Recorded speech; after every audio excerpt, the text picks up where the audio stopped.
साधूनां विनाशाय च दुष्कृतां विनाशाय धर्म संस्थापनार्थाय संभवामि युगे युगे युगे युगे युगे युगे युगे यदा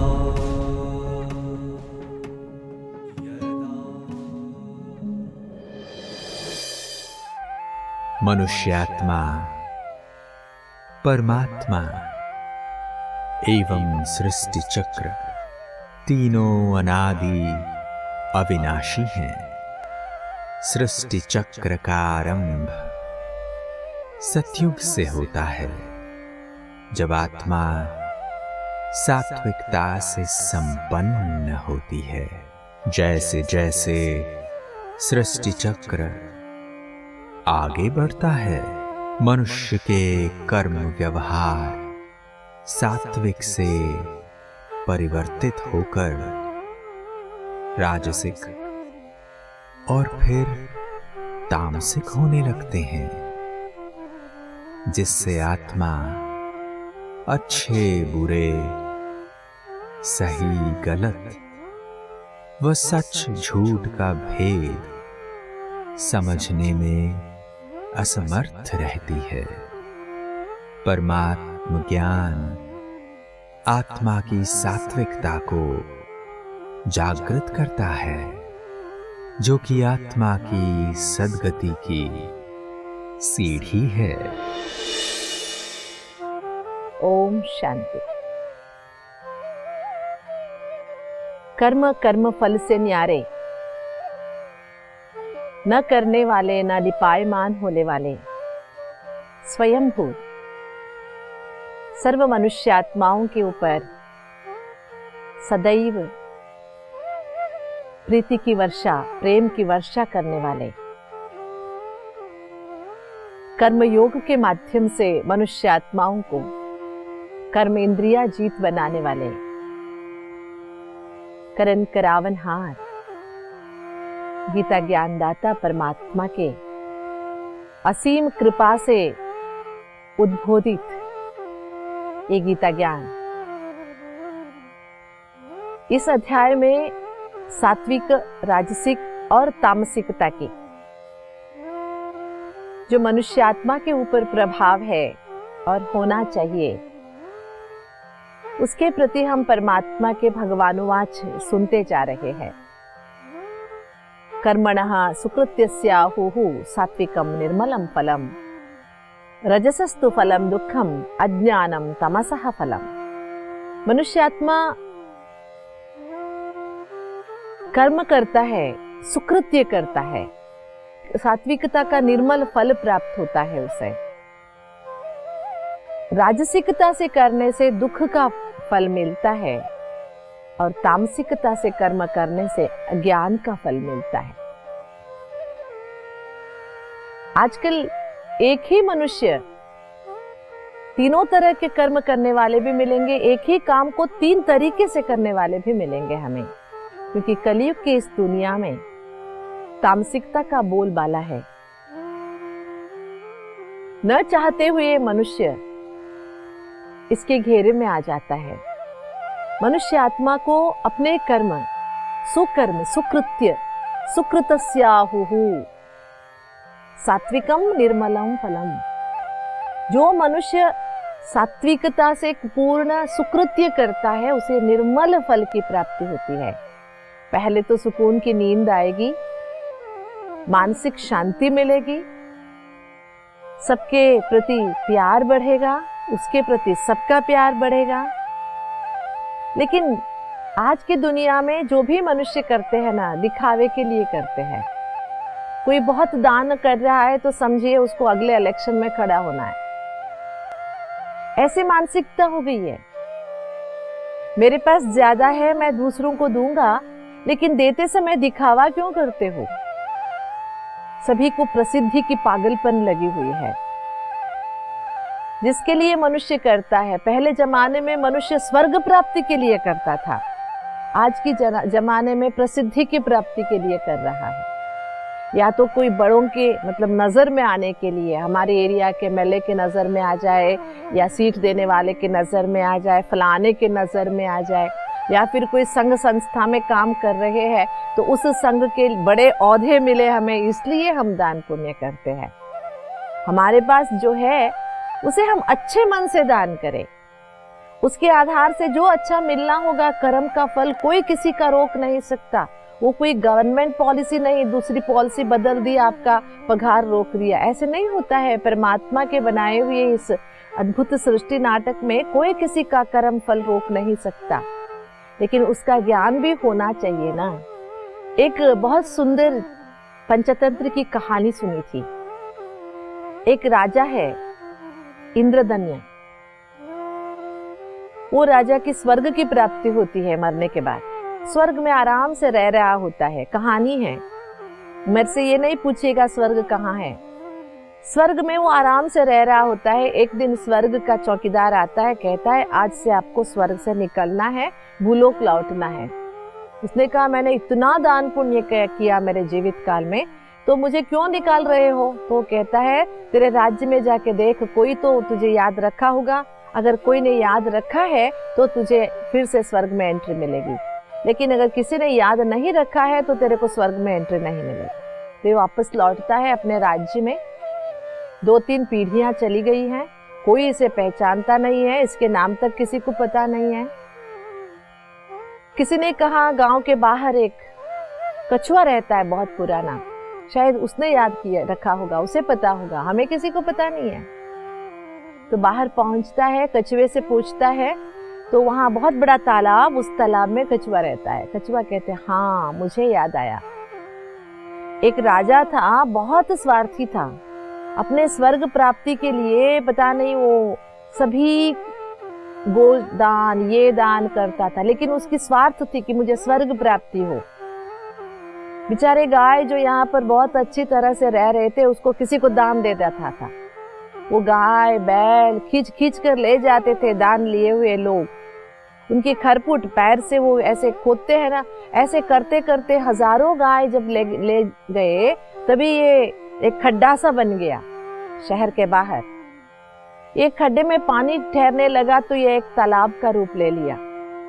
आज लोग उस राजा को याद करते हैं, गलत रास्ते से ही सही, लेकिन एक खड्डा तो खुदवाया, या खुद अपने आप खड्डा बन गया जानवरों के पैरों के निशानों से, जिसके कारण यहाँ पानी है। पानी के कारण गांव वाले अपने आप को मतलब समृद्ध समझ रहे हैं, पीने के लिए पानी है, सींचने के सिंचाई के लिए पानी है। देखिए इसने जो स्वर्ग प्राप्ति के लिए किया वो तो खत्म हो गया, लेकिन अनजानेपन में स्वर्ग प्राप्ति के लिए किए हुए प्राप्ति से जो शाश्वत दान बन गया, जिसके ऊपर इसका अपना नाम नहीं छपवाया गया था, उस दान ने उसे बचाया। ऐसे एक पंचतंत्र की कहानी थी जिसमें ये बताया जाता है मनुष्य दान सदैव प्राप्ति के लिए नहीं करनी चाहिए। मेरे पास है आपके पास नहीं है, ये जताने के लिए भी नहीं करनी चाहिए, लेकिन दूसरों को देने से खुशी बढ़ती है। देते जाओ, इससे सात्विकता बढ़ती है और परमात्मा से इसका ज्ञान हमें प्राप्त कर लेनी चाहिए। आगे के श्लोकों में भी परमात्मा के भगवानवाच के माध्यम से हम सुनते हैं, सत्वा संजायते ज्ञानम रजसो लोभ एव च प्रमाद मोह तमसो भक्तो ज्ञानमेव च। मनुष्य आत्मा को सात्विकता से ज्ञान की प्राप्ति, राजसिकता से लोभ की प्राप्ति, तामसिकता से प्रमाद और मोह की प्राप्ति, और ज्ञान की प्राप्ति कैसे होते हैं? भक्त भाव से ही ज्ञान प्राप्त हो सकता है। तो मनुष्य आत्मा को दुख से, प्रमाद से, मोह से, लोभ से छुड़ाने वाला है ज्ञान। ज्ञान से ही मनुष्य आत्मा मुक्ति को पा सकता है और जीवन मुक्ति का अनुभव कर सकता है। आप सबने नचिकेत की कहानी सुनी होगी, है ना, प्रसिद्ध पुराणों की कहानी है। छोटा बालक नचिकेत यमधर्म के पास पहुंच जाता है, यमराज के पास, कि मुझे अध्यात्म की शिक्षा दो, आत्मज्ञान दो, जीवन मृत्यु क्या है ये मुझे समझाओ। तो यमराज कहता है इतने तक पहुंच गए हो, मैं तुझे सब कुछ दे दूंगा, ऐश्वर्य दूंगा, राज्य दूंगा, अभी तू छोटा बालक है, इसलिए अभी आध्यात्म ज्ञान लेने का समय नहीं है, चले जा। लेकिन नचिकेत मानता नहीं है। वो कहता है आज मैं बच्चा हूँ, कल मैं बूढ़ा भी होऊंगा या मर भी जाऊंगा, किसे पता। इसलिए जो आज लेना है मुझे वही ज्ञान आज मिलना चाहिए, आप जब तक नहीं देंगे तो मैं यही बैठा रहूंगा। इतने अच्छे संदेश देने वाली कहानी है नचिकेत की, है ना। वो शिवलिंग को ऐसे खस के पकड़ के बैठा था, जब तक यमधर्म मुझे सामने प्रत्यक्ष नहीं होगा तो मैं छोड़ के नहीं जाऊंगा। कितने अच्छे भावों से ये शब्द लिखे गए थे। इसलिए हमारे अंदर सात्विकता जब जग जाते हैं तो ज्ञान प्राप्ति होती है, लेकिन राजसिकता से लोभ की प्राप्ति होती है।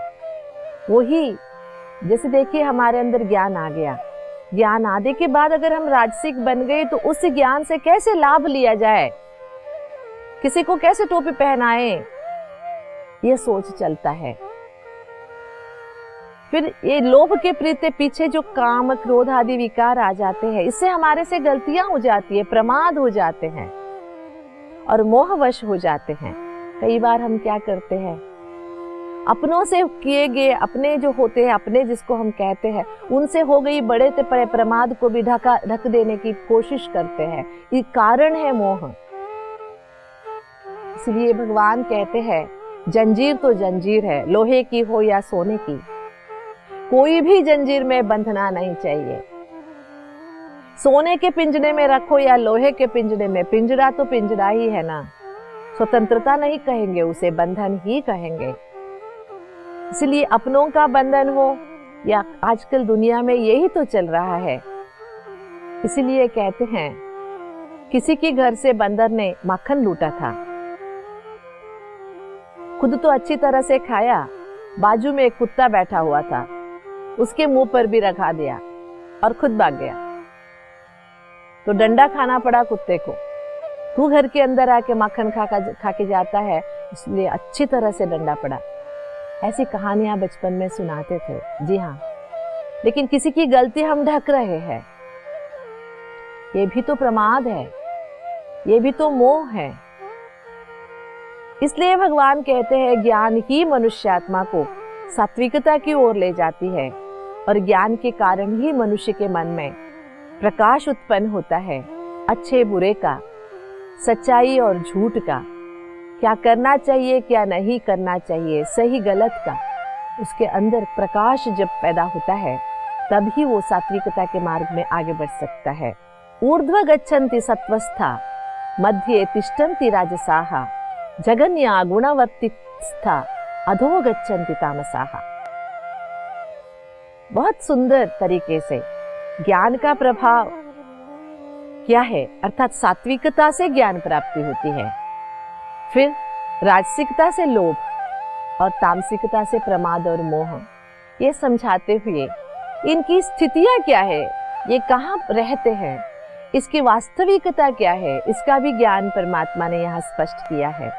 ऊर्ध्व गच्छन्ति सत्वस्था, सात्विक गुण वाले ऊपर जाते हैं, जहां से है वहां से ऊपर परमात्मा के नजदीक जाते हैं। जो राजसिक प्रवृत्ति वाले हैं वो मध्य जहां है वहीं रह जाते हैं और जगन्या गुणवर्तिस्था नीचे चले जाते हैं। अधो गच्छन्ति तामसाः, तमो गुण वाले नीचे चले, जैसे थे उससे भी अधम बन जाते हैं, कनिष्ठ बन जाते हैं, निकृष्ट हो जाते हैं अपने कर्मों से, अपनी सोच से। इसलिए हमें अपनी सोच से खुद भी एक प्रकाश मार्ग में चलना चाहिए, दूसरों को भी एक प्रकाश मार्ग की ओर ले जाना चाहिए। आप सबने एक बहुत सुंदर इंग्लिश का पोएम पढ़ा होगा, लीड काइंडली लाइट। एक फादर हुआ करते थे, वो एक बार यात्रा में निकले हुए थे, उनका जहाज बीच भवन में फंस गया, बहुत कष्ट झेलने पड़े और वो रोम गए, वेटिकन सिटी गए। जिस लक्ष्य से गए थे उस लक्ष्य से प्राप्ति नहीं हुई, बहुत कुछ सुनने को मिला, अच्छा नहीं लगा, पहले उनका जितना बड़ा विशाल सोच था, कितने खुश रहा करते थे, वैसे नहीं रह सके। वापस लौटने के बाद मन ही मन रोते, कोने में बैठ जाते, कुछ भी अच्छा नहीं लगता। लेकिन उन्होंने सोचा कि मुझे ऐसे अंधेरे में नहीं रहना है, वापस रोशनी में आना है। उन्होंने एक प्रक्रिया अपनाई, पेपर पेन लिया, मन की भावनाओं को लिख डाला। मन में जो परेशानियां हो रही थी वो परमात्मा प्रकाश स्वरूप के सामने लिखा, लीड काइंडली लाइट। उनका उम्र उस समय 30 साल का था। बाद में बहुत साल जिए, बहुत वर्ल्ड फेमस पोएम्स और बहुत सारे स्टोरीज लिखे उन्होंने। बापू गांधी जी को ये लीड काइंडली लाइट बहुत अच्छा लगता था। उनके मृत्यु पर भी ये गीत बजाया गया था, ट्यूनिंग बजाया गया था। कहने का भाव क्या है, वो अपने कुछ मन की संतुलन खोलने से तमोगुण के प्रभाव में आ गए थे। अपने आप को निकृष्ट समझते थे, जहां थे वहां से नीचे चले गए थे। पहले अच्छे थे, उससे नीचे चले गए थे। लेकिन उन्होंने एक मार्ग ढूंढा, निकाला। इसलिए आप कौन सा भी मार्ग अपनाइए, कुछ लिखिए, अपने मन को हल्का कीजिए, मन की भावनाओं को लिपिबद्ध कीजिए, तब देखिए मन हल्का हो जाता है और आपकी भावनाएं कईयों को प्रेरणादायी बन सकती हैं। ऐसे उनकी भावनाएं कईयों को प्रेरणादायी बन गई और उनका जीवन रोशनी से भर गया। ये कलयुग की बात है। इस कलयुग में हम अगर उठना चाहे तो हजारों हाथ हमें उठने में सहायता करेंगे, और अगर हम उठना नहीं चाहे तो गिराने के लिए भी हजारों हाथे हैं। पत्थर मारने वालों की कमी नहीं है। लेकिन हमें उन सब पत्थर को सहना नहीं है, लौटा देना है और खुद को और सारे पत्थरों को सीढ़ी बनाकर ऊपर चढ़ना है। ये लक्ष्य हमें रखना है, क्योंकि हमारे पास सात्विकता हमारा अस्त्र है और परमात्मा हमारी ताकत है। परमात्मा की ताकत को जब हम पहचान लेते हैं, तब हम ऊर्ध्व गति की अर्थात परमात्मा के नजदीक जाने का संकल्प करते हैं। लेकिन अगर हमारे मन के अंदर लालच, लोभ, दूसरों को देखकर हमारे जैसे ही थे, हमसे बड़े, हमसे आगे निकल गए थे, बहुत बड़े कहलाते थे, बड़े बड़े स्टेज पे इनकी महिमाएं हुआ करता था, ऐसे लोग ही गिर गए तो हमारा क्या। ऐसे कभी भी अपने ऊपर अविश्वास नहीं करना चाहिए, कभी भी नहीं करना चाहिए। जिस छेद में अंगूठा नहीं जा सकता है, उस छेद में एक छोटी सी उंगली जाके काम करके आ सकता है। कोई चीज फंसी हुई है, इस अंगुली से नहीं निकाल सकते तो इस अंगुली से निकालने का प्रयास कर सकते हैं। यह है ज्ञान। हमें बाहर निकलने का रास्ता भगवान बहुत कुछ देता, ऑप्शंस बहुत कुछ देता है। लेकिन अगर हम अंधे के अंधे रह जाते हैं, तमोगुण के प्रभाव से बाहर नहीं निकल पाते हैं, तो हम अपने ही समाधि खुद बना लेते हैं। ऐसे कभी नहीं होना चाहिए। इसलिए सदैव भक्ति मार्ग में जब भगवान के सामने हाथ जोड़ते हैं तो सदैव मन को ऊपर ले जाते हैं, आंखें भी ऊपर होती हैं। सदैव हमारा लक्ष्य ऊपर की ओर होना चाहिए, हमारा कदम अच्छाई की ओर बढ़ना चाहिए। कोई गिर रहा है, उसे देखकर हमें गिरना नहीं चाहिए, संभलना चाहिए। कई बार हमने ये चिंतन कर आपके साथ शेयर किया है। केले के छिलके के ऊपर पैर रखने से फिसल के गिर जाते हैं। किसी का गिरता हुआ देख के हम भी ट्रायल नहीं करते कि मैं भी पैर रख के देखूं गिरूंगा या नहीं, कभी नहीं करते। उससे सीख लेते हैं मुझे ऐसे फिसलना नहीं है, क्योंकि अच्छाई की मार्ग पे कोई तो चल पाते हैं। फिर भी अगर हम फिसले हुए के पीछे हम चले जाते हैं तो हमारे दुर्भाग्य से बढ़कर और कुछ नहीं हो सकता। तो हमें इस परमात्मा शक्ति को, गीता ज्ञान को अपने मुट्ठी में लेकर उसी की ताकत को अपनाकर जहां है वहां से ऊपर जाने के प्रयास में अग्रसर होना चाहिए। धीरे धीरे ही सही, छोटे छोटे कदम ही सही, लेकिन बढ़ाना चाहिए। कभी संकल्प से पीछे नहीं हटना चाहिए। ये भगवान कहते हैं, ऊर्ध्वं गच्छन्ति सत्वस्था मध्ये तिष्ठन्ति राजसा अधो गच्छन्ति तामसा। तो हमें किस कैटेगरी में आना है बताइए? सात्विकता में, राजसिकता में या तामसिकता? वैसे तो पूरी दुनिया तामसिकता की ओर भाग रही है ना? अजमिल की कहानी हम सुनते हैं शास्त्रों में। संग दोष में आकर वो कितना गिर गया था। एक बार जंगल गया हुआ था, वहां एक युवती को देखा। वो अपने शादी से खुश नहीं था क्योंकि वो ब्राह्मण के घर में जन्म लिया हुआ था, बहुत पाबंदियां थी।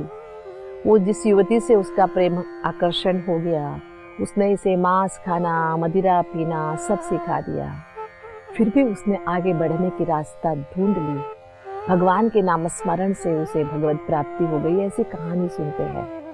3 चोरों को एक अंधकारमय कारागृह में बंद किया गया था। उनकी चोरी की सजा थी वो। उनकी आंखें बंद करके लेके गए थे। कहाँ गए पता नहीं। कहीं से भी रोशनी की एक किरण भी नहीं आई थी। खाने की सब चीजें थे, पानी रखी थी, लेकिन हड़बड़ी में, अंधेरे में उन्होंने सब कुछ खराब कर दिया था।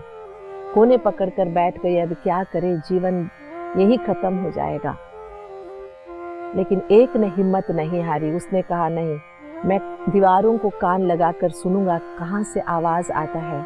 जहाँ से आवाज आता है वो दरवाजा रोशनी के नजदीक है। उस दीवार में छोटी सी ना, इनको खाना बनाने के लिए छुरी रखी गई थी, सब्जी काटने के लिए। उस छुरी से उन्होंने छोटा सा एक छेद किया। उस छोटे से छेद में से रोशनी अंदर आने लगी। इनके अंदर जीने की उम्मीदें भी बढ़ती गई। इन्होंने सोचा कि हम अपनी गलती सुधारेंगे और आगे बढ़कर फिर से रोशनी को देखेंगे। इसी उम्मीद के साथ अच्छी तरह से जीने लगे। एक दिन उनका रिहा हो गया। ऐसी एक कहानी है। जी हाँ, आत्मा के मन बुद्धि संस्कार भी तमोगुण के अंधकार में फंसे हुए हैं। सोचते हैं यही जीवन है, इससे बाहर निकल नहीं सकेंगे क्योंकि तमोगुण के प्रभाव ही दुख के हैं। देखिए, तमोगुण के प्रभाव से कितने अच्छे अच्छे प्रोग्राम्स करते हैं हम, घर में पूजा पाठ करते हैं, लेकिन आखिर में झगड़े में खत्म होता है। घर में पूजा पाठ किया है और आखिर में झगड़ते हैं तो पूजा पाठ का उद्देश्य ही असफल हो जाता है। एक दूसरे से कोई खुश नहीं है। वो खोटा पहन के रखे हैं सभी। लेकिन ऐसे परिस्थिति में भी अगर ज्ञान की एक रोशनी की किरण हमारे पास आ रही है तो उसे बरकरार रख के, उस ज्ञान की रोशनी के आधार से, भरोसे से हमारे जीवन को अंधकार से बाहर निकालने की उम्मीद कायम रखनी चाहिए हमें अंदर से। वो है ज्ञान की रोशनी। कहीं से एक छोटी सी रोशनी की किरणें भी, रे ऑफ नॉलेज हमारे पास आती है तो उसे पकड़ के रखना चाहिए और हमें ऊर्ध्वता की ओर, ऊपर की ओर बढ़ना चाहिए। मतलब परमात्मा की तरफ हमारे कदम बढ़ने चाहिए, सुकृति की ओर हमारे कदम बढ़ने चाहिए। ओम शांति। श्रीमद् भगवद गीता करण करावनहार परमात्मा द्वारा प्रवाहित ऐसी पवित्र ज्ञान धारा है जो मनुष्य आत्मा को सद्गुणों का ज्ञान देकर कर्म इंद्रियजीत बनाती है। गीता ज्ञान की श्रृंखला की इस कड़ी में परमात्मा हमें समझ देते हैं कि परमात्म ज्ञान के आधार पर सात्विकता धारण करने वाला मनुष्य आत्मा सुकर्म का मार्ग अपनाती है, अतः उसे निर्मल फल की प्राप्ति होती है। यहाँ निर्मल फल अर्थात सुख, शांति व प्रेम भाव की प्राप्ति। ऐसी आत्मा हर विषम परिस्थिति में शांत रहकर स्वयं भी सुख का अनुभव करेगी और दूसरों के प्रति सदा शुभ भावना रखकर अपने साथी संबंधियों को सुख की अनुभूति कराएगी। सात्विकता मनुष्य आत्मा को उत्तम गति प्रदान करता है और इस कारण वह आत्मा परमात्म ज्ञान को धारण करके उनकी समीपता का अनुभव कर पाती है। सात्विकता मन बुद्धि को सशक्त कर परमात्म ज्ञान का बीज रोपित करती है और परमात्म सात की शक्ति पुण्य कर्म रूपी वृक्ष की नींव को मजबूत कर देती है। सात्विकता रूपी अस्त्र एवं परमात्म सात की ताकत असंभव को भी संभव कर देती है, अर्थात मनुष्य आत्मा को देव आत्मा बना देती है। तो चलिए सात्विकता को धारण कर परमात्म सात की ताकत को महसूस करें और सद्गति का मार्ग अपनाएं। ओम शांति।